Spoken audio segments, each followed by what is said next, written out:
You know what I really hope people gain from that mural is just a moment to take a breath, a moment to be thankful, to be aware, to be in their own presence, to see this mural and to just forget about whatever it was that was bothering them that day, at least for a moment, and to reflect on, the beauty of your family, your loved ones, the fact that you're still here with us. That's what Serenity really is intended to do, is just to bring that moment of clarity. Peace, my name is Marka27. I'm originally from Juarez, Chihuahua, Mexico.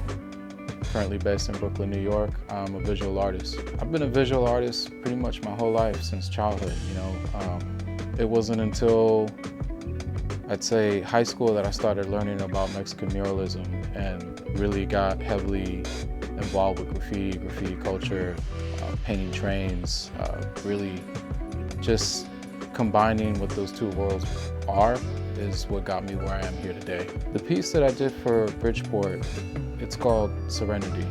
The piece itself, it just embodies what it means to try and be calm and to try and be at peace with yourself. The main focal point of the mural is a young indigenous child in a cowrie, shell bowl being held by, the hands of God.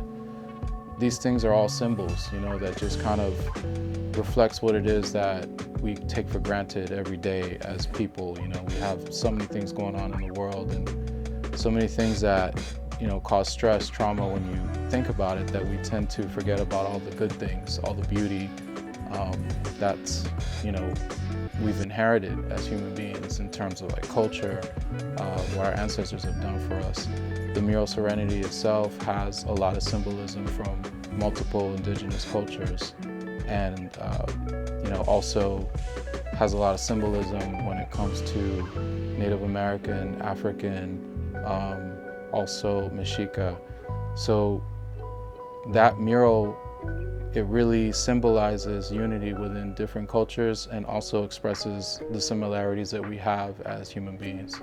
Interestingly enough, man, Serenity, that mural was meant to be painted in the East Coast. It really reflects on some of the indigenous cultures that were thriving all throughout New York, Connecticut, Massachusetts, in the areas where the Wampanoag were originally the inhabitants of the land. So you do see some cultural artifacts from their culture, as well as other cultural artifacts from different cultures. At some point, the mural was designed for a specific place in Rhode Island.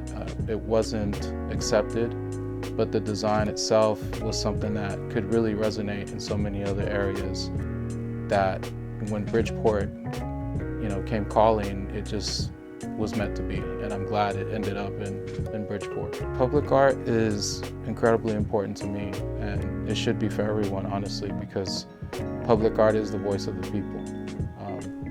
For me, especially because I originally from Mexico, and Mexican muralists were such a catalyst when it came to creating public art that was a voice for the voiceless, speaking for people that are marginalized.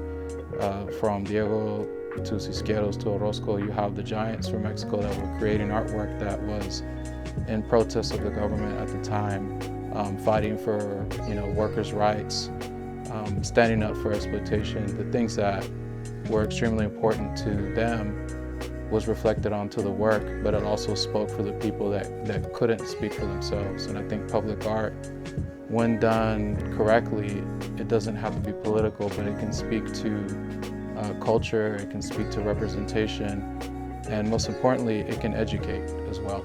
An ideal downtown to me should feel welcoming for everyone.